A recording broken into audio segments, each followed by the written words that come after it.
Hi everyone, I'm Grace. I work as a teacher and live in the United States with my cat. Today is special because it's my husband's birthday, and I'm baking a cake for him. I really miss him, but thinking about our wonderful memories makes me feel better. After baking his favorite cake, I sat on the couch with our wedding album and remembered a conversation we had. Grace, can you believe we are finally married? Ethan asked. I know, it seems like just yesterday when you talked to me on Rose Day, I replied. Don't make me feel shy now, we were so young back then, he said.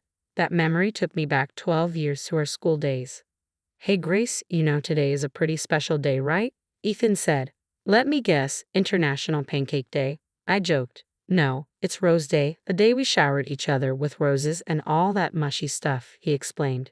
So, on here is a rose for you. Wow, Ethan, you really shouldn't have, but I'll take it, I said. Wait, there's more. We've been friends for ages and maybe it's time we upgraded our status to, super duper buddies. Super duper buddies? Is that an official category? I laughed. Well, it should be. But okay, fine, I'll say it straight. Grace, will you be my girlfriend? Ethan asked. I burst into laughter. We had been best friends since childhood, and to be honest, I had a crush on him. Of course, I said yes. Ethan, you were one of a kind. Do you know that? Sure, why not? I'm up for the challenge of being a super duper buddy, he replied. Yes, success. Your charm knows no bounds, I tease. And so, our story began on a day of roses and bold confessions. Little did we know that our super duper buddy status would lead to countless adventures and endless laughter. On our wedding day, I teased Ethan, and he blushed. You were my world, Grace, and now that we are officially a family, nothing can tear us apart, he said. Nothing, I agreed. Not even death. Don't say that, I'm not going anywhere, he assured me, hugging me tightly. Little did we know, life was about to take a harsh turn. We came back from our beautiful honeymoon and started living our normal life. My in-laws, Veronica and Andrew, lived close to us, and we used to meet on weekends. Andrew was quite supportive of Veronica and I weren't that close. Still, she didn't treat me badly, so it was going okay. One Sunday, after having dinner at their house, we started driving back home. Ethan looked tired. Are you okay? You look different, I asked. I am so tired, he replied. What happened? Let me drive, I offered. No, we are almost home, he insisted. Are you sure? I asked. Yes, he said. Suddenly, our car hit the divider, and everything turned upside down. Before I could even understand what was happening, an ambulance came and took us to the hospital. The next day, I woke up in the hospital with my in-laws by my side. What happened yesterday? I asked. Where is Ethan? Are you okay, dear? I asked. Ethan is in another ward. What exactly happened yesterday? He was tired, so I offered to drive, but we were so close to home. Then suddenly, we had an accident. Why did you let him drive? You're the cause of this accident. Because of you, my son is. Veronica began. My son is what? What happened to Ethan? I want to see him, please. Andrew took me to Ethan's room. What I saw inside was shocking. He was lying in bed, unable to move or speak. I went to him and hugged him tightly. Ethan, what happened to you? Ethan tried to speak but couldn't move his lips. Andrew told me he was paralyzed. The accident had been terrible for him. I couldn't accept this fact, that he couldn't move, walk, or talk to me anymore. How is this even possible? The doctor advised keeping him at the hospital for further tests. I went home, unable to process what had happened. Life had been so cruel to Ethan. He had worked hard and achieved so much at a young age, and this accident was a harsh blow. After the accident, my mother-in-law started ignoring my calls and messages just when I needed their support the most. I called Andrew. Hello, Andrew. Hi, dear. How are you holding up? I'm okay. Can we meet? I really need to talk. I understand. It has been tough for you. Veronica and I will come tomorrow. I overheard Veronica saying in the background, I do not want to meet that girl. It's okay if you are busy. You don't have to come. No, we are coming. Okay, thanks. Veronica was being harsh to me because she believed the accident was my fault. I was already burdened with guilt. Maybe if I had stopped Ethan from driving, the accident might have been avoided. The next day, Veronica and Andrew came to see me. Hi, dear. Hello. You look sad. It has been 2 months. I think you should get back to your routine. I cannot. I cannot bear to see Ethan like this. The doctor says there has been no improvement. I cannot live with this reality. I know it is hard for us too. He is our son. I'm sure he would also be sad to see you like this. So take my advice and go back to work." Veronica sat there silently, not saying a word. I tried to talk to her. "What do you think, Veronica?" "No need to ask me. You've already caused enough trouble for my son. Do you even care about my son?" "What are you saying?" "I think you wanted to kill my son and take all his property for yourself." "What?" I was frozen, looking at her in shock, unable to understand how she could even say such a thing. Tears rolled down my cheeks. "That is enough, Veronica. Let us go home." "Oh, I'm sorry, Grace. Take care. Just remember, I will not let you live a good life." Andrew held her hand and led her outside. I cried a lot that day. I did not know how to explain to her how much I loved Ethan. I decided to be strong and take Andrew's advice. I went back to work and started facing life again. I visited Ethan every day. He communicated with me through his eyes, and that was enough to get me through the day. One day, when I went to see Ethan, something felt different. His eyes were dry. I shouted and called the doctors. They rushed in and examined him. Ethan was pronounced dead. My heart stopped for a moment. Ethan had left us forever. I could not leave my home for the next few days. I did not want to see anyone. The love of my life was gone, and I was unable to face the world without him. Andrew tried calling me several times, but I did not answer. I just lay in bed all day crying. One day, the doorbell rang. I was too weak to get up and open the door. By the time I reached it, the bell had stopped ringing, and I found a letter outside. It was a legal notice to vacate the house. I could not understand it at first. After reading the letter carefully, I realized it was from Andrew's lawyer. Why was he doing this to me? According to the notice, the house belonged to Andrew, and he wanted me out. I couldn't believe he could do this to me. I was sad and angry, so I decided to confront him. "Hello, Andrew. How are you, my child? Why did you not pick up my calls for so long? Why are you acting this way? You sent me a legal notice, and now you're pretending to care about me." "What notice? I have no idea what you're talking about." "Stop playing games, Andrew. I know Veronica blamed me for the accident. I thought you were supportive, but what you did is unbelievable." "Wait, please explain what happened. Did you not transfer all of Ethan's assets to your name and now you want to make me homeless too?" "I have no idea what you're talking about. You were like a daughter to me. Let me come and see you, and we can figure this out." "I do not want to see you. I am moving out. I did not marry Ethan for his money. I do not care who gets his property, but this house holds his memories, and sadly, I cannot live here anymore." I hung up the phone and moved to a rented house. Andrew tried to contact me, but I was not interested in them anymore. I had Ethan's beautiful memories with me. I returned to work. One day, while walking down the street, I saw a hungry and injured cat. Ethan loved cats. I brought her home, and since that day, she became my pet, a constant reminder of the love we once shared. One day, while walking down the street, lost in my thoughts, I saw Andrew approaching. It was the first time I had seen him since I moved out. A mix of emotions welled up inside me. "Grace, is that you?" "Yes, it is me." There was an awkward silence as we stood there facing each other on the sidewalk. "How have you been, Grace?" "I've been coping, Andrew. It's not easy." "I can only imagine how difficult it must be for you." I could not help but notice the sadness in Andrew's eyes. It seemed genuine, and for a moment, I wondered if there was a misunderstanding regarding the legal notice. "Andrew, about that legal notice, Grace, I truly do not know about it. I never authorized any such notice." My confusion deepened. If Andrew did not send the notice, then who did? "I do not understand. If it was not you, then who sent that notice?" "I wish I knew. I've not been involved in any legal proceedings after my retirement. I want you to know, Grace, that I have always considered you a part of our family." "Then why did Veronica say those things to me, accusing me of wanting Ethan's wealth?" Andrew sighed, looking pained.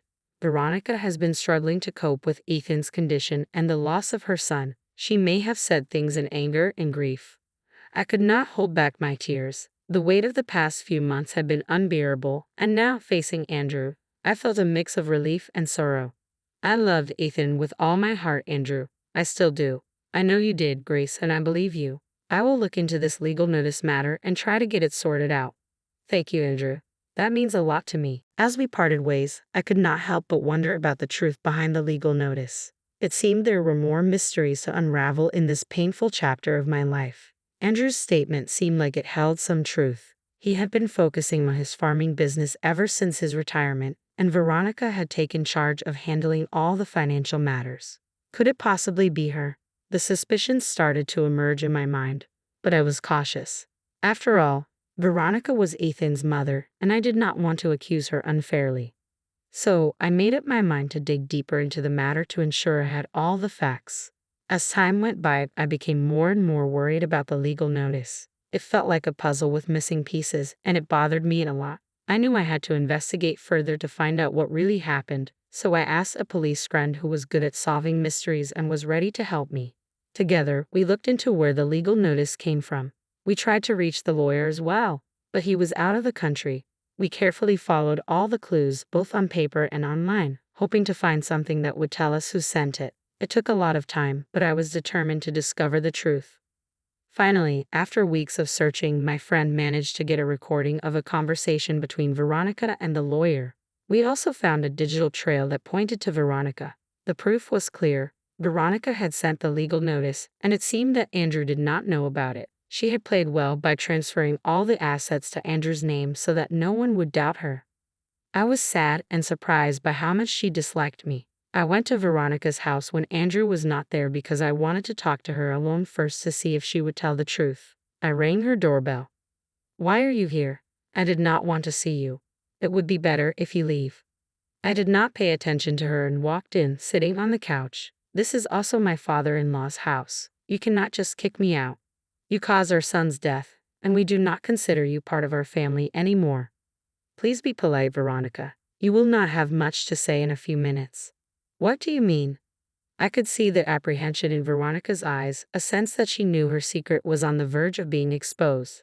"I've been trying to understand why that legal notice was sent. I needed to know the truth." "What notice?" "The one because of which I had to leave our house." "I don't know what you're saying. I don't understand these legal things." "Oh, really? Do you know Mr. Johnson, the lawyer?" "No, I don't." "Try harder to remember." "I told you, Grace, I had nothing to do with it." "Your denials won't work anymore, Veronica. I have concrete evidence that you sent the notice." "What do you have?" I played the audio recording of a conversation between the lawyer and Veronica. Veronica's face paled as she realized the gravity of the situation. She shifted uncomfortably in her chair. "How did you?" "I had help, Veronica. The truth was bound to come out eventually." "Grace, you were smarter than I expected. So now that you know it was me and that I don't want you to have Ethan's assets, why are you here? Just leave my house."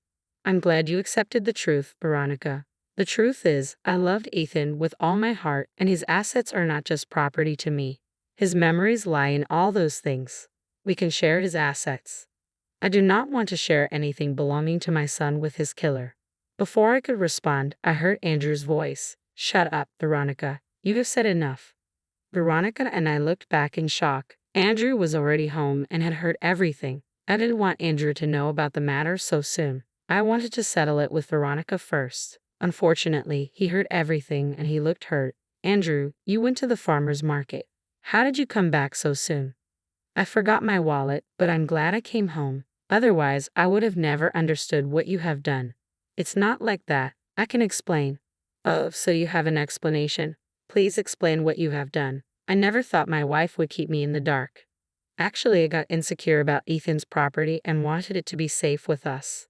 Grace is his wife. You know, after Ethan, the property belongs to her." "No, I never wanted her to be his wife, but Ethan was crazy for her. I didn't want him to dislike me because I was refusing his marriage." "Why do you have so many issues with Grace? She is the purest soul." "I knew she was not good for Ethan, and look, because of her, Ethan left us."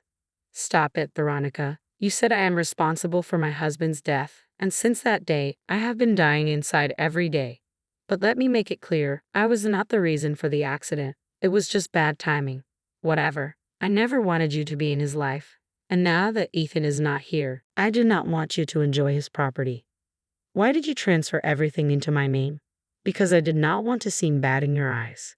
If I transferred the assets to my name, you would have supported Grace and given her everything back. It's not about Ethan. I know you, Veronica. You were being selfish. Have you forgotten your past mistakes? I gave you a fair chance, and you were repeating the same things again. Past mistakes. I never told this to Ethan or you, but today, the day when we were newly married, Veronica claimed my parents' property and threw them out of the house, making it seem like I was the one responsible. Today she did the same with you. That was so evil. I cannot believe this. She created misunderstandings between me and my parents. They never spoke to me again, but despite that, I gave her a chance and continued our marriage.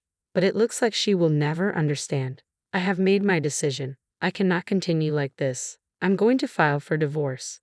Divorce? Are you serious, Andrew? Please, let's talk about this. We can work things out.